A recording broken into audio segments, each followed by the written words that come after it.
What's going on, guys? Welcome to another Doctor Who ranking video. Today I'm going to be ranking every episode 12 from series 1 to 10. So we're up to the episode 12 spot. It's been a little while. I've had a bit of a gap in between videos recently. Been pretty busy and had a few things going on. But we are now at the episode 12 spot.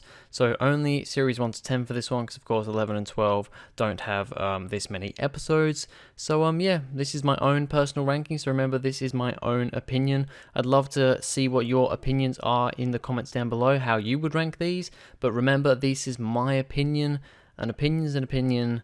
You can't be wrong with an opinion, so please just respect mine and everybody else's in the comments below. So yeah, let's get started. Number 10, Hellbent from series 9. So probably not a surprise for a lot of people, but I know there are quite a lot of Hellbent kind of, supporters out there, and, I'm totally fine with that. It's your opinion after all, but I just can't stand Hellbent. I mean, it's a very you either love it or you hate it story, and for me, unfortunately, and I don't say this about a lot of Doctor Who episodes, I do hate Hellbent, I really do. I don't like watching it. Main reasons, firstly, Clara. I didn't really like Clara that much in the first place, just with where they were going with her character, but this ruins her even more. I thought the way she eventually went out in Hellbent was the perfect way for her character to go out. Throughout the whole series 8 and 9, she was showing that she's being too much like the Doctor, and that ultimately gets her killed. But then they kind of bring her back again here, and yeah, I know she's not really alive, and she can just keep travelling forever, really, and I don't like what they do with her character. I don't like what they do with the Doctor here. I mean, you have him literally shoot another Time Lord to save Clara, just completely out of hand for the Doctor. I don't like that at all. I really hate how this episode was built up as Gallifrey's return. Gallifrey is finally returning, but not really. It's a story about Clara. So yeah, for me, Hellbent, honestly, I think it's my least favourite episode of all time. At least of the new series, but probably of all time. Number 9, Nightmare and Silver from series 7. So we've got series 7's Cyberman story. Yeah, it's not very good. It's the weakest Cyberman story of the new series, in my opinion, and honestly, probably, I think I ranked this one as the lowest, the very, very bottom, when I did my ranking of all the Cyberman stories. That didn't include the series 12 Cyberman story, but yeah, I'm pretty certain Nightmare and Silver is my least favourite of all time, definitely at least the new series. It just does something with the Cybermen that I don't like. It makes them really quick and basically indestructible. Now, I like the Cybermen being really, really powerful, but I really hate how they do this weird time slowing down thing, and they like run really fast. It looks stupid. The Cybermen are menacing because they're slow, they're lumbering. You can hear them. With these ones, they're just like running around crazy, and I quite like the look of them, although they are a bit too futuristic and a bit too robotic for my liking. So yeah, all in all, Nightmare and Silver, really not a fan. Number 8, Closing Time from series 6. So we go from one Matt Smith Cyberman story to the only other one. Closing Time is better than Nightmare and Silver, in my opinion, but it's still not great. I mean, especially as a Cyberman story, yeah, I mean, it really doesn't work for me. We've pretty much got the same Cybermen that we did from, the RTD era. I do quite like those Cybermen, personally. It was the ones that I grew up on, and it's cool to have them here, but ultimately, they don't really do a whole lot. The whole thing is really about Craig and his new son, which is okay. I like Craig again here. He's good. He's kind of no better, no worse than he was in the Lodger. You've got the Cyber Match, which actually is the one bit about this episode that I really do like. I love how they they brought the Cyber Match into the new series from the classic series. I think that's really cool. Other than that, though, yeah, I'm not really too fussed about this one. There's some funny moments with the Doctor in the toy store, but ultimately, and I really don't like the end of this one, how Craig literally saves the day with love, and he somehow goes from being fully converted to, oh, he's completely fine now. Yeah, really don't like the ending of this one, especially. Number 7, Death in Heaven from series 8. This is the second part to the Cyberman two-parter finale for series 8, and for me, Death in Heaven does kind of step back a bit from Dark Water. I think Dark Water, the first part, was quite good. Death in Heaven isn't bad, but it's also not great. It's very just meh, in my opinion. I mean, of course, you've got Missy, the Master, in full form here, and I mean, when she's on screen, she's pretty good. I think she's a bit too silly in some ways. I mean, the Master has that silly quality about him, but I don't know, there's something about Missy, and this is going to be controversial, that I'm not really a big fan of most of the time. I think Michelle Gomez is brilliant. She's a brilliant actress. And Missy definitely has her moments, and those quirky moments as well. But yeah, personally, she didn't really do it for me so much on her first appearance. The Cybermen in this one are fine. I mean, they're okay. Bringing them up from the dead with the water and that, it's a bit strange, and I don't really get it, but it's okay. And then you got the whole Danny Pink thing, which once again is fine, but I don't really love it either. How they all go flying up into the air and blow up. It's a bit, I don't know. Yeah, this one's okay, but it's nothing special. Number 6. The Doctor Falls from Series 10. Now from here onwards, it gets a little bit more difficult, because we're getting into episodes that I do actually quite enjoy now. The Doctor Falls is pretty good. For me, it isn't a scratch on World Enough and Time, the first part of the story. That one just absolutely blew it out of the park. I mean, if you watched my episode 11 ranking, spoiler alert, I put World Enough and Time at number 1. The Doctor Falls doesn't quite get to that level in my opinion. It's really the scare factor. World Enough and Time was really creepy with the way they shot the Cybermen. Oh, we didn't know they were Cybermen at the time. With this one, the Cybermen are kind of more fully formed. We've got the Mondasian Cybermen. We've even got pretty much every new modern series version of the Cybermen as well.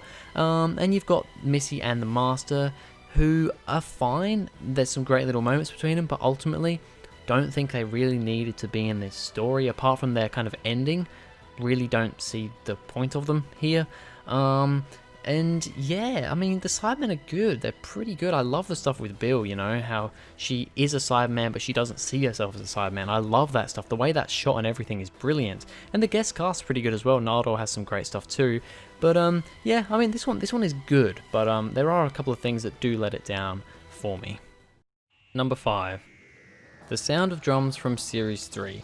So this is it's the second part of the 3-part master finale for Series 3, and yeah, the Sound of Drums is pretty good. For me, this whole kind of trilogy finale, it does go downhill every time. I mean, you've got Utopia, which is brilliant, you've got Sound of Drums, which is, I think, pretty great, and then you've got Last of Time Lords, which is a bit of a downgrade from the rest. The Sound of Drums is still chugging along at a pretty good pace. I really like the Master in this one. Once again, yes, kind of like Missy, he's a little bit too manic at times, but honestly, that's the Master that I grew up with, so I've kind of come to like him in that way, the Master in that way.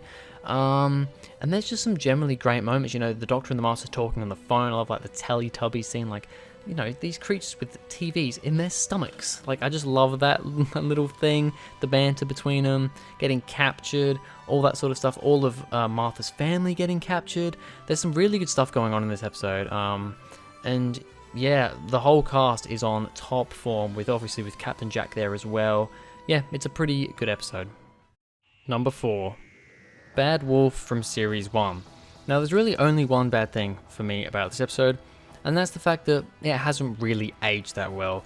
With, you know, the main premise of this, other than, you know, setting up the Daleks, is this whole kind of game show thing. So they're in Satellite 5, and they're within all these game shows. So the Doctor's in Big Brother, Rose is in The Weakest Link, and Captain Jack's in some kind of weird, I don't know, fashion show thing with robots.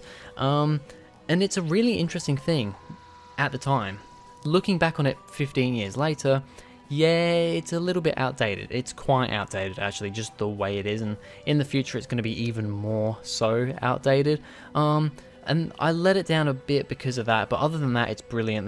It's a great setup for the Parting of the Ways, the finale for the series, and for the whole Bad Wolf thing. I love Lydia as a character. She's great. She's an awesome kind of should have been companion. And all in all, you know, devastating stuff when Rose gets shot, and they think she's dead, and a brilliant cliffhanger with the Doctor basically telling the Daleks, "I'm coming for Rose, you better beware." It's just, yeah, it's a great episode. Number 3. Army of Ghosts from Series 2. So this episode is the build-up episode for the Series 2 finale, and it's another one where I think I do actually prefer the first part over the second part. It's actually, no, it's not a massively common theme here, but there's a fairly common theme here with a lot of these finales. But yeah, Army of Ghosts is really interesting. We're wondering, we've got these ghosts popping up all over the world, and everybody's wondering what they are. They're kind of just, you know, they're being friendly with them. They don't seem like they're an issue at all. They don't seem like they're violent. And then all of a sudden, the ghosts, because they figure out that Torchwood, we get the introduction of Torchwood here, are using this machine to basically let these ghosts in. Turns out it's like a parallel universe thing, and yeah, it's all pretty full on here, and we don't know what's going on. And then we finally find out it's actually the Cybermen. These ghosts are Cybermen. And then to even knock it out of the park, that we have this void ship thing where nobody knows what this void ship is, and then the reveal, it's the Daleks. The Daleks are here as well. We finally got Cybermen versus Daleks, and it's a brilliant cliffhanger to end on for the next part. Number 2.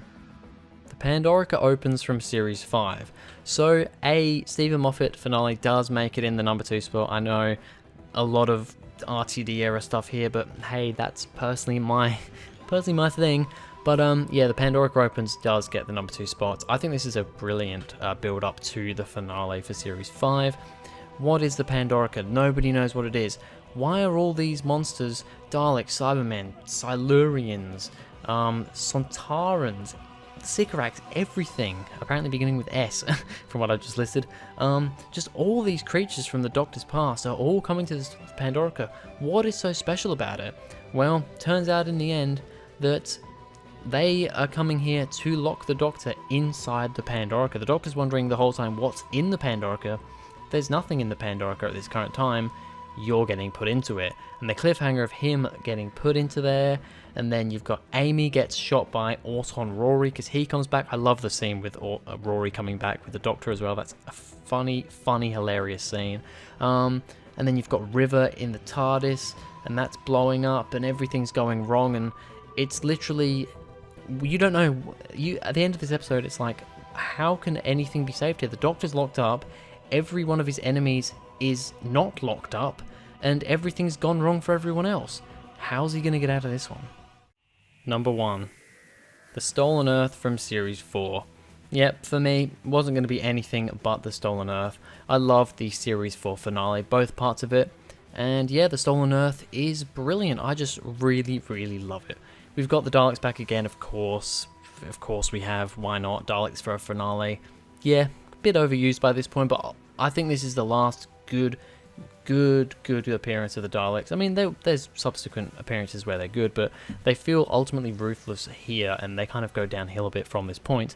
But yeah, you've also got the return of Davros. I mean, Jesus, we haven't seen Davros since the classic series. He's back now. That's awesome as well. You've got Rose coming back. I mean, she was in Turn Left before this, but you've got her properly coming back in our universe here. You've got all these other companions like Sarah Jane. You've got, I think Mickey and Jackie show up in the next episode, but you've got Jack and all the other people from Torchwood, you know, Yanto and Gwen.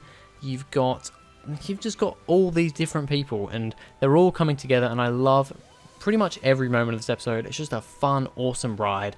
And then the cliffhanger at the end with the Doctor getting shot by a Dalek while running to Rose, and then ending on him regenerating. This kind of completely threw off the fans. What was going on here? Yeah, it was a pretty crazy episode, and it still is. Alright, so that's my ranking of every episode 12 from series 1 to 10. How would you guys rank these episodes? Please let me know. Comment down in the comments below. I'd love to see yours. And yeah, let's all get talking together. And even if your list is completely backwards to mine, I totally appreciate it. That's all good, as long as you also appreciate mine and everyone else's. So that's going to be it for this video, guys. Thank you very much for watching. If you enjoyed, please go ahead, like and subscribe, and I'll see you guys in the next video.